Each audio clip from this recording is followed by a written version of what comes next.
Hey guys, welcome back. I had a few things come up this week that got me thinking, what's up with all the Islamophobia?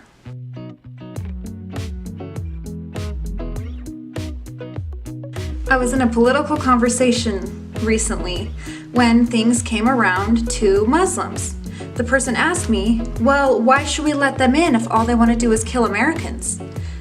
And in my mind, I was just thinking, I don't know. It's pretty silly that anyone in Utah specifically should be worried or scared of Muslims. And there's actually a few reasons why. One of the reasons is the 5 pillars of Islam are actually very similar to Mormon beliefs. The first pillar being confession of faith. Basically, it's a public proclamation about what a Muslim believes. There is none worthy of worship except God, and Muhammad is the messenger of God. Now, to me, that doesn't sound like anything different than someone standing up in front of an audience to bear their testimony. You know, I'm here to bear my testimony. I know this church is true. I believe Joseph Smith is the true prophet. You know, that kind of thing. It's just a public recognition that you believe in this religion. The second pillar of Islam is prayer. Muslims offer prayers at 5 designated times per day. They can also offer up prayers anytime that it seems personally necessary for them. Now that to me is very reminiscent of morning prayers, prayers before meals, prayers before events, evening prayers, and Mormons also believe that you can throw up a personal prayer whenever you feel it's needed. Both religions believe that prayer is essential to building a personal relationship with God. The third pillar is alms, or obligatory charity. Now, Muslims are obligated to donate 2.5% of their capital to the church. It's essentially a tithing, the same as the Mormon tithing that requires you to pay 10% of your income. Islam also encourages its members to perform acts of charity or, acts of service or good works. I just want to read a quote from some Islamic doctrine. The Prophet said, "Even meeting your brother with a cheerful smile on his face is an act of charity." The Prophet also said, "Charity is a necessity for every Muslim." He was asked, "What if a person has nothing?" The Prophet replied, "He should work with his own hands for his benefit and then give something out of his earnings in charity." The companions of the Prophet asked, "What if he is not able to work?" The Prophet said, "He should help the poor and needy." The companions further asked, "What if he cannot do even that?" The Prophet said, "He should urge others to do good." The companions said, "What if he lacks that also?" The Prophet said, "He should check himself from doing evil. That is also an act of charity." Well, when I read that doesn't really sound like killing Americans to me. The fourth pillar of Islam, fasting. Okay, sure.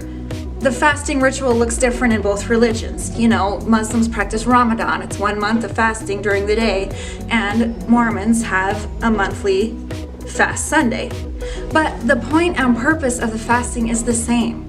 It's a chance for a person to reflect on their point and purpose in life and to learn to recognize the presence of God. The fifth pillar of Islam, pilgrimage. Muslims, if they are financially and physically able to, are supposed to make a trip to Mecca once in their lifetime. Now, when they arrive, they're to wear simple clothing, most often white, to remove any class or culture so they can all stand equal in the eyes of God. Only Muslims are allowed to participate and are allowed to enter Mecca. Now, to me, that's not unlike the Mormon temples. Only worthy Mormons are allowed to go inside. You wear white, and it's a very sacred ritual that all are encouraged to participate in. Now, outside of these 5 pillars, there's plenty of similarities as well. Both religions frown upon premarital sex, homosexuality and pornography. Both discourage alcohol, drug use, and gambling. Both encourage women to cover their bodies and dress modestly. Both have religiously significant clothing. There's garments and there's the hijab. I think both worry about the erosion of values within American culture. Like both push back on the legalization of gay marriage or abortion. Both study from a book that was provided by a prophet that was chosen by God to restore the true church to the earth, the Quran and the Book of Mormon. Both religions forbid killing outside of war and suicide. Now, of course, all of these things are great reasons to not be afraid of Muslims, but I think there's a really big reasons why people in Utah specifically should be more sympathetic to a Muslim's plight. And that is, Mormonism has a radical sect that taints and skews the masses' perception of Mormons and Utah.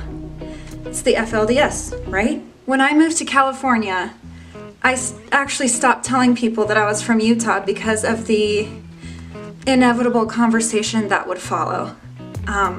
What number of wife are you? How many moms do you have? How many siblings do you have? Is it weird to live around polygamists? Did you get married when you were 12? Do Mormons have horns? Do Mormons use electricity? All these things that are just total misconceptions, right? But why do they happen? Of course, the FLDS does exist, and they practice polygamy, and people do marry 12-year-olds, but mainstream Mormonism and the people of Utah denounce and reject that lifestyle. Now, I'm not a member of the faith, and the basic assumption of people was, since I lived in Utah, I must be a Mormon and I must practice polygamy. So what was frustrating to me was just a simple Google search would teach you that all of these basic assumptions that you have are, in fact, not true. I'm sure other Utahns have experienced something similar. But Warren Jeffs makes the news because he's a criminal that does terrible things to people, and he cultivates a community that is encouraged to do the same thing. And of course, it's human nature to remember the weird and scary things about people. So that's where this whole misconception sticks to Mormons and to people from Utah. This is exactly what's happening with Muslims right now. There's 1.6 billion Muslims in the world, and there's between 100 and 300K, 300,000 people who are fighting for jihadist causes. So that's that's such a minuscule fraction of 1% of all of Muslims. So to me, it's just very confusing why we're so quick to hang an entire religion out to dry based on the radical actions of the few. Mainstream Islam denounces and is in no way associated with any of these terrorist groups. So, none of it makes any sense.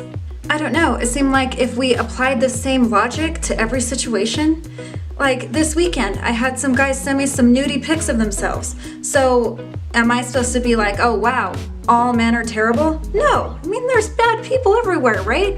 But I truly believe that most people are good, and they deserve the benefit of the doubt.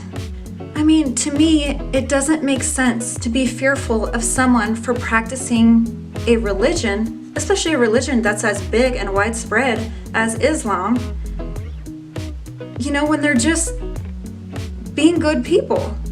What seems way more scary to me is institutionalizing religious discrimination. For example, the travel ban that was upheld by the Supreme Court. My point is, I would implore anyone who is casting a vote in November to be very wary of any politicians that are painting Islam and Muslims in an ugly light. They are playing on fear, and a fear that is misguided. Islamophobia is the same as any fear. My kids are afraid of the dark. What do? I go turn on the light and I teach them, what? When the light's off, things look different, they look scary, but they're exactly the same.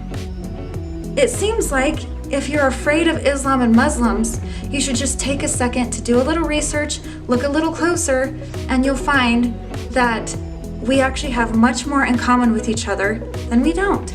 Well, anyways, that's my quick take on Islamophobia. I appreciate you watching, and I will see you next time. See ya!